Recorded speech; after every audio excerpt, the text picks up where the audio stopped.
Bonjour à tous et bienvenue sur ma chaîne. On se retrouve pour un troisième tuto Python pour niveau intermédiaire. Aujourd'hui, on va venir parler d'une méthode un peu particulière qu'on appelle la méthode map. C'est une méthode qu'on va venir utiliser sur des listes et vous allez voir, c'est un outil super utile dans vos développements qui va vous faire gagner du temps. Avant d'utiliser la fonction map, je vais d'abord essayer de vous illustrer les problèmes qu'elle peut résoudre parce que je pense que c'est une des meilleures façons de comprendre le fonctionnement. Donc, dans un premier temps, je vais créer une liste. Donc dans laquelle je vais créer maintenant, donc je vais l'appeler liste. Et à l'intérieur de cette liste, je vais y rentrer donc des chiffres. Donc là je vais mettre 1, 2, 3, 4, 5, allez 6. Et ensuite, en dessous, je vais créer une fonction qui va me permettre de doubler la valeur des paramètres que je lui donne.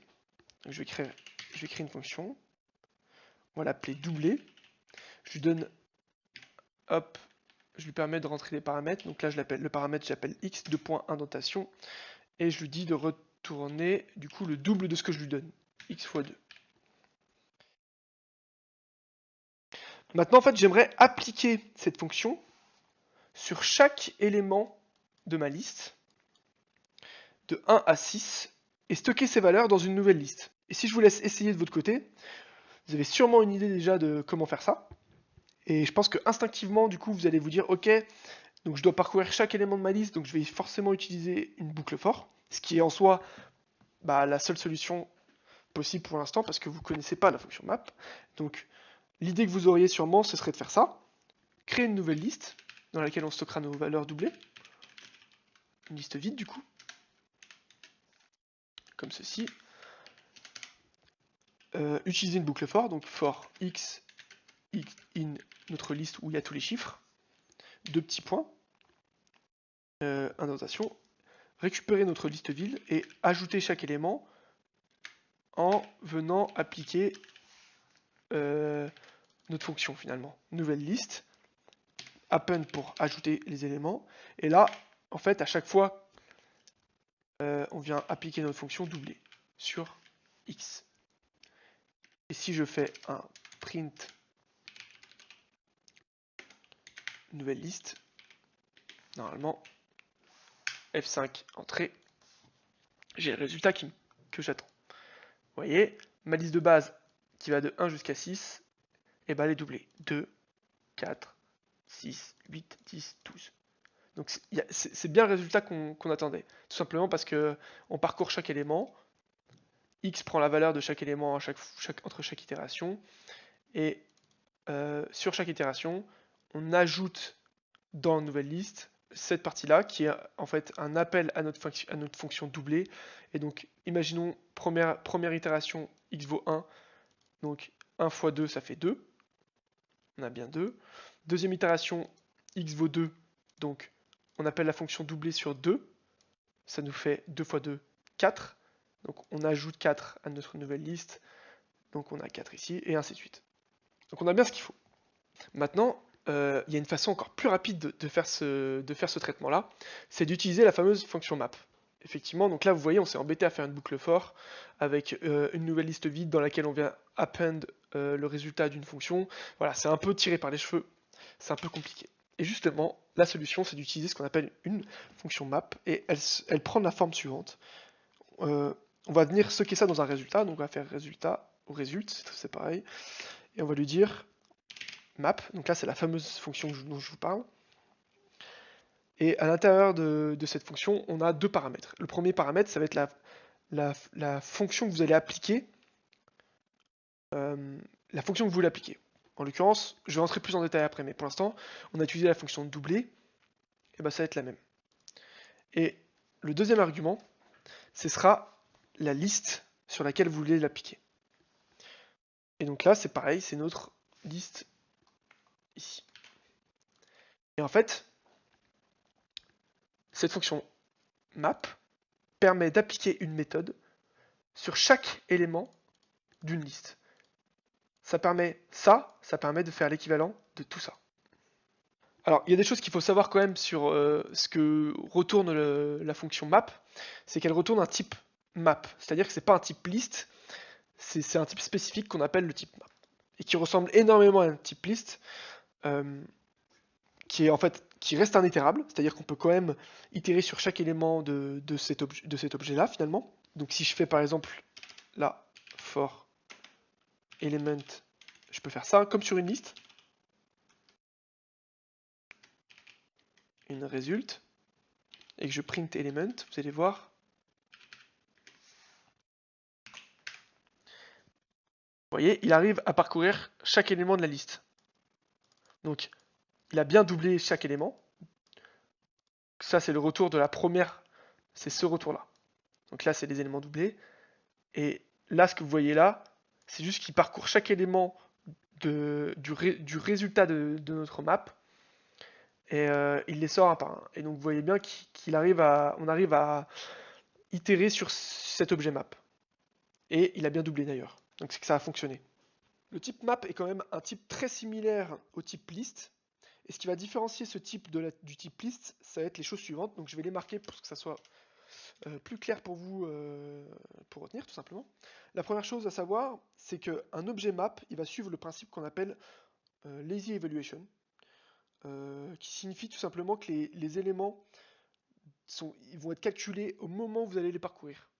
À l'inverse d'une liste où tous les éléments, au moment où vous définissez votre liste, on va venir stocker en mémoire chaque élément, on va venir faire les calculs et les stocker en mémoire. Là, on ne fait pas du tout ça. On va venir effectuer les calculs au moment où on parcourt notre objet map.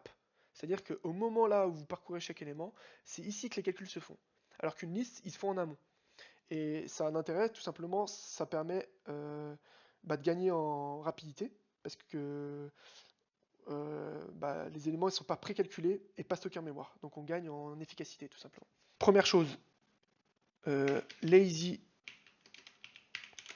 evaluation. Deuxième chose, c'est que ils sont, contrairement à une liste, un objet map est immuable. Donc on va pas pouvoir modifier les éléments à l'intérieur d'un map, tout simplement. Hop, donc on va mettre non modifiable. Et globalement, le dernier, c'est qu'on peut convertir un objet map en une liste. C'est ce qui différencie d'une liste globalement. Enfin, si je veux convertir mon objet map ici en une liste, je vais tout simplement stocker ça dans une variable que je vais appeler résultat list comme ça, et je vais lui dire avec un cast, avec la méthode, avec la fonction list, je peux convertir un objet map en une liste. Donc là, je vais lui dire prends ce truc là et convertis-moi en une liste. Et ensuite, je vais dire print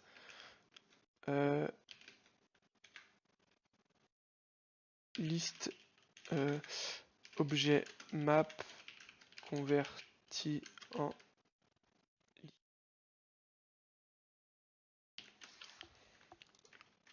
Et je mets ça, merde. Et à ne pas oublier, un objet map, une fois consommé, il disparaît. C'est-à-dire que là, je l'ai consommé ici dans ma boucle for, donc si je fais ça, je vais avoir une liste vide. Donc, ne pas oublier de, hop, ça on va l'enlever, c'était juste pour vous montrer, de bien le mettre ici. Ça se consomme qu'une seule fois, un objet map. CTRL S, F5. Et donc là, objet map converti en liste, et donc là, j'ai bien ma liste ici, qui retourne, du coup, on voit que c'est le même résultat que avec tout ce bout de code. En 2 lignes, je fais le travail que je faisais ici en 4 lignes, mais surtout avec plein d'opérations parce que je devais faire plusieurs choses. C'est une fonction vraiment super utilisée en dev, que ce soit en Python ou dans d'autres langages. Et en fait, il y a plein de cas où vous allez devoir appliquer une fonction et des traitements sur chaque élément d'une liste, et ça va venir éviter de faire une boucle for un peu verbeuse, avec parfois énormément de lignes pour faire quelque chose de pas si compliqué que ça au final. Et on peut le faire bien sûr, après ça fonctionne. Mais les fonctions map, c'est juste en fait une façon plus rapide et efficace de le faire, en plus de rendre le code plus lisible et propre pour les autres développeurs tout simplement. Donc je vais essayer de vous montrer d'autres exemples pour que vous puissiez bien comprendre le fonctionnement. Et en fait, ce qu'il faut savoir, c'est qu'il existe quelque chose d'encore plus puissant que les maps. Donc là, c'était la première étape. Je vous ai montré le fonctionnement des maps. Il y a quelque chose qui est encore plus concis et plus puissant qu'on appelle en anglais les list comprehension, donc compréhension de liste. C'est un mot un peu bizarre, je trouve qu'il n'y a pas vraiment de logique, mais bref, peu importe. Et en fait, c'est quelque chose qui va ressembler aux maps, mais au lieu, vous avez vu là, dans une map, on doit donc appeler notre fonction map avec la fonction à l'intérieur qu'on veut appliquer et notre liste. Et ça nous retourne un objet map, et ensuite, pour pouvoir l'utiliser ou effectuer des traitements, peu importe, on est obligé de le stocker dans une variable et de le changer en une liste. Ça reste comme verbeux. Et encore plus rapide, via ces listes comprehension, on va venir directement retourner une liste, sans avoir à faire la conversion du coup, et tout en appliquant une opération sur chacun des éléments de la séquence, donc à savoir soit une liste, soit un dictionnaire, ou tous les itérables qui existent en Python. Donc on a une structure de base qui ressemble à ça, via une comprehension list. Vous allez voir, je vais rentrer plus en détail, mais une compréhension de liste, ça ressemble à ça.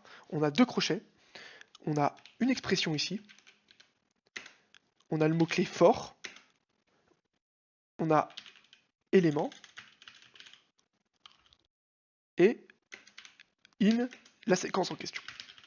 Donc on a cette structure de base avec les trois éléments de la list comprehension, une expression qui en gros représente l'expression que vous allez appliquer sur chaque élément de la séquence, l'élément qui lui est la variable temporaire utilisée pour représenter chaque élément de la séquence, et la séquence qui est une liste ou n'importe quel littéraire Python. Voilà. Du coup, pour utiliser ma list comprehension ici, ce que je vais faire, c'est que je vais créer une variable que je vais appeler result_comp. Je vais ouvrir les guillemets. Donc là, je lui dis OK, j'ai une liste vide finalement. Donc result_comp, c'est une liste vide. Et là, je vais utiliser du coup des mots-clés qui vont faire que l'interpréteur Python va reconnaître ma fameuse structure de base. Il va se dire, ah, là, tu es en train d'utiliser une list comprehension, je sais ce que tu veux faire. Et donc derrière, il va faire en sorte que tous les calculs vont se faire. Il va effectuer chaque traitement, comme je vous l'expliquais. Il va effectuer sur chaque élément de ma liste l'expression suivante. Et donc, comme pour une map finalement, donc là je vais lui donner mon expression que je veux utiliser, à savoir doubler. J'ouvre les parenthèses et je lui donne x parce que notre fonction elle attend un paramètre. For. Là, il faut faire attention, pour que pour qu'on puisse utiliser la fonction, faut que ce soit les mêmes. Mais ça reste une variable temporaire. Donc ici, je peux mettre ce que je veux en soi. Si je mets x, c'est bon. Si je mets element dans ma liste, puisque je veux parcourir chaque élément de ma liste de départ ici, et que sur chaque élément de cette liste-là, je veux appliquer la fonction doublée. Dans ce cas-là, il ne faut pas oublier de mettre aussi element ici. Et donc ça veut dire qu'il va parcourir chaque élément, il va stocker ça dans une variable temporaire element, et cet element-là, il va l'utiliser dans ma fonction doublée, et il va faire les calculs. Et ça va fonctionner exactement comme la map, comme la boucle for précédemment. C'est juste que c'est Python et l'interpréteur Python en fait qui fait les calculs derrière cachés. Et c'est une façon plus rapide de faire les calculs. En une ligne, j'ai mon résultat, alors qu'avec la boucle for, c'était en plusieurs lignes. Et pareil pour map, j'avais quand même cet intermédiaire où je devais le transformer en liste qui est pas ouf en soi. Et donc là, si j'enlève ça et que je print résultat comp, vous allez voir, c'est le même résultat. F5, entrée. Tadam! J'ai exactement le même résultat ici que avec la map ou la boucle for, mais en une seule ligne. Et l'avantage de ces list comprehension, c'est qu'on peut, en plus d'effectuer des traitements, on peut y ajouter des conditions à la suite.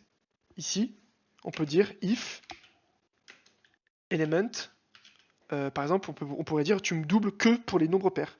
Et donc là, on pourrait dire element, alors pour ça, je crois que c'est en Python, c'est pourcentage 2. C'est en gros, tu divises par 2 et tu regardes si c'est égal à 0. Et donc, dans ce cas-là, c'est que c'est pair. paf. Donc avec ces list comprehension, on peut rajouter des conditions, et donc si je fais F5, il va me doubler que les nombres pairs. 4, 8, 12. Vous voyez? Il m'a créé une nouvelle liste, et il m'a doublé uniquement pour les nombres pairs. Les nombres impairs, il les a pas doublés, il les a sortis de la liste. Donc c'est très puissant comme outil. En fonction des cas, vous pouvez utiliser l'un ou l'autre, peu importe, dans tous les cas ça reste la même logique. Donc voilà en ce qui concerne la fonction map et ses dérives, à savoir la list comprehension. J'espère que vous avez compris et appris quelque chose via la vidéo. Si vous avez la moindre question, n'hésitez pas à venir la poser dans les commentaires. J'y répondrai avec plaisir comme d'habitude. Et on se retrouve pour la prochaine vidéo.